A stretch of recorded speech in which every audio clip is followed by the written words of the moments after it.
What was I talking about, though? Yeah, well, Hudson. Yeah, no, Hudson has been very good at bringing back its old stuff. You know, the PC Engine, I believe, was the first CD add-on as well. I'm pretty sure that's right. An like by a wide margin of the 16-bit era was this idea of multimedia CD applications. Yeah, actually, the only one of the 16, the big 16-bit systems that didn't have a CD add-on was the Super NES, right? Which was supposed to have a two of them CD add-on, but that didn't work out quite so well. Yeah, but that's another show, I'd say. That is another show. Yeah, that's another show in and of itself. The thing about the Turbografx 16 is that a lot of the turbo chip games I was never really that impressed by, but once they hit the CD era, that's when I think the really great games started coming out. Like I remember back in Electronic Gaming Monthly, one of the first 10s I ever saw them give was for East Book 1 and 2, like just solely on the strength of the soundtrack.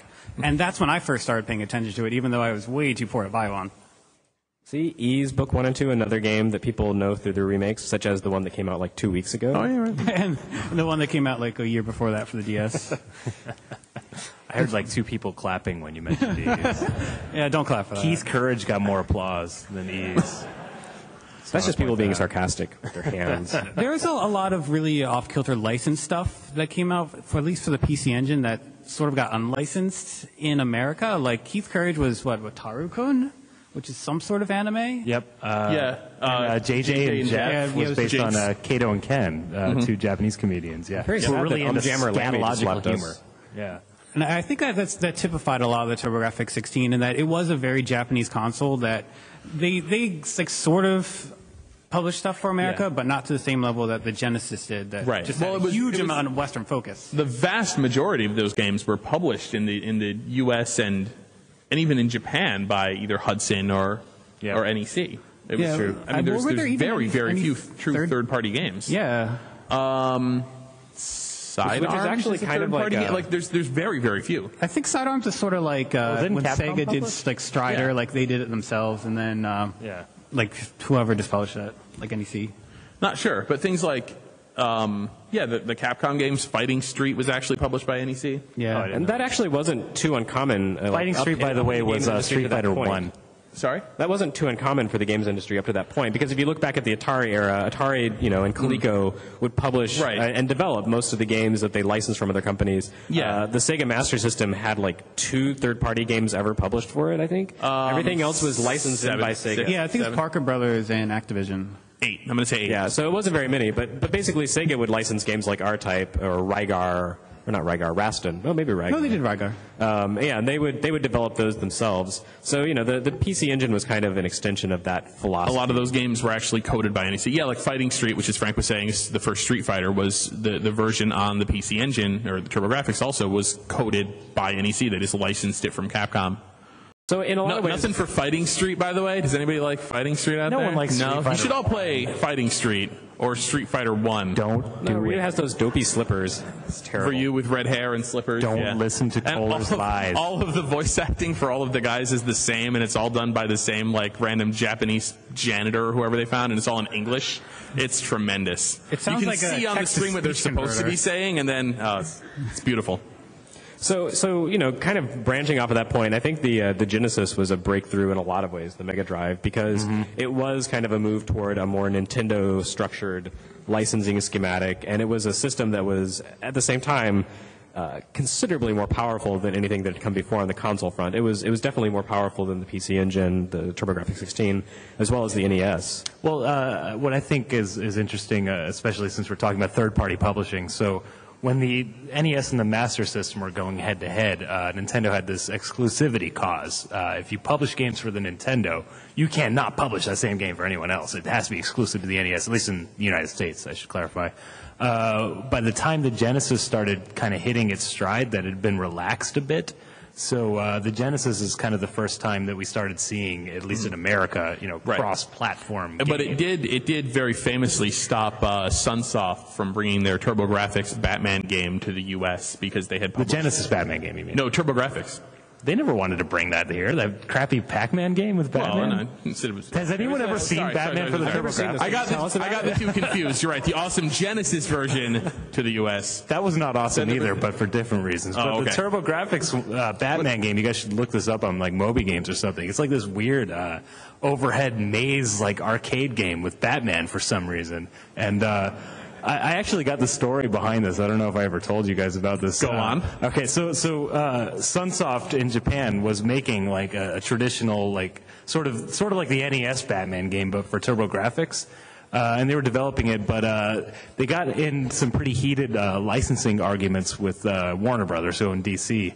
And the story, as it was told to me by the guy who was producing it, is that they got so fed up that they made a crappy Pac-Man game as a screw you, and got away with it because of their contract. And that's why Batman on the PC Engine has nothing to do with Batman other than that sprite.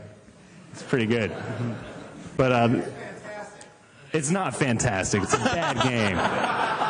It's a very bad game. But yes, you said the music. Oh, the music, Sunsoft Music. Sunsoft was, one of my favorite game composing companies. So I agree with you on the music. But yes, was Kenji Anno at Sunsoft? I don't think so. Oh, really? No. Oh, okay. All right. You thinking of Sunman? Oh, yes, Sunman. Yeah, that wasn't by Sunsoft. No. Well, it was going to be published by them, but anyway. So, yeah, Batman on the Genesis is a very famous example of that exact thing that we were talking about. Yes. There's this year gap between the Batman movie and coming out. The Genesis game came out in Japan, but all the magazines of the time, being EGM, I guess. For the most part. Every month. There was game player strategy guides to Nintendo games also. Every month would be like, still no Batman. We were never going to get it. And there's this hype for this damn Batman game for like a year in magazines. Like this secret Batman game that you could only get if you imported from Japan because of this licensing restriction. And then we finally got it like a year later, and it was awful. But again, I don't know if we want to go off on that point at all, but Genesis, I think, is the beginning of sort of cross-platform gaming in the U.S., where you had options. Yeah, and companies, really seeing a lot of opportunity there to publish games in the Genesis, because it's not like anybody was fighting with Nintendo over the right to publish their games on Master System, right? So, right. But the Genesis, that actually started increasing tensions between third-party publishers and Nintendo vis-a-vis their policies. And the Genesis, represented, like I said before, a huge step technologically over anything that had come before. It was running on a Motorola 68000 chip, which is, the same chip that they used in Macintoshes and I think in Amigas also. Yeah. So it was, it was not some dinky little machine. It used a very powerful and also very familiar, very well documented chip. So that made the platform very easy for people to approach. So you could have people like Treasure come in and just do completely ridiculous things because everyone knew how to really squeeze the most out of the 68000 system. Gunstar Heroes. Well, you said Treasure. I was thinking more like Yu Hakusho. I think you can see a lot of that passion when it came to Konami and their games that they put out, like Contra Hardcore and Castlevania Bloodlines. Like, Castlevania Bloodlines is a Castlevania tech demo. They just put so many weird, random stuff for reasons nobody can really understand. Like, one level was upside down, one level looked like it was viewed through, like, a shattered mirror. Mm-hmm. And there wasn't any rationale. It was just because somebody at Konami decided to, screw with it for fun. It was weird. Like a lot of Genesis games come across as being like cracking scene intros, you know what I mean? Yeah. Like where people would just squeeze the hell out of a computer, like a Commodore 64, and just have weird 3D effects for no reason. I think like the Adventures of Batman and Robin. All right, two guys.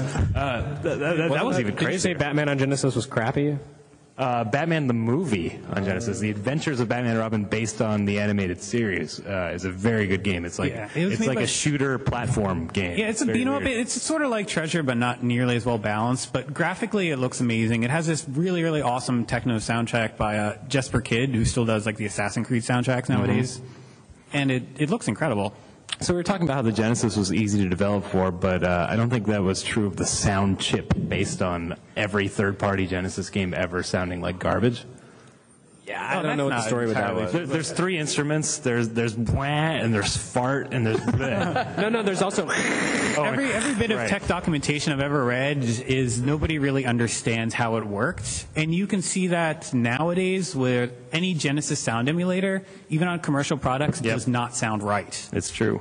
Like, no one's really gotten the Genesis emulated correctly sound-wise, I don't think. At the same time, that kind of, like, weird coldness of the Genesis sound chip is something that made the system seem so, I guess, futuristic when it first launched. I agree with you. When those games came out, you were used to NES sound or, whatever sound your sad little PC could generate.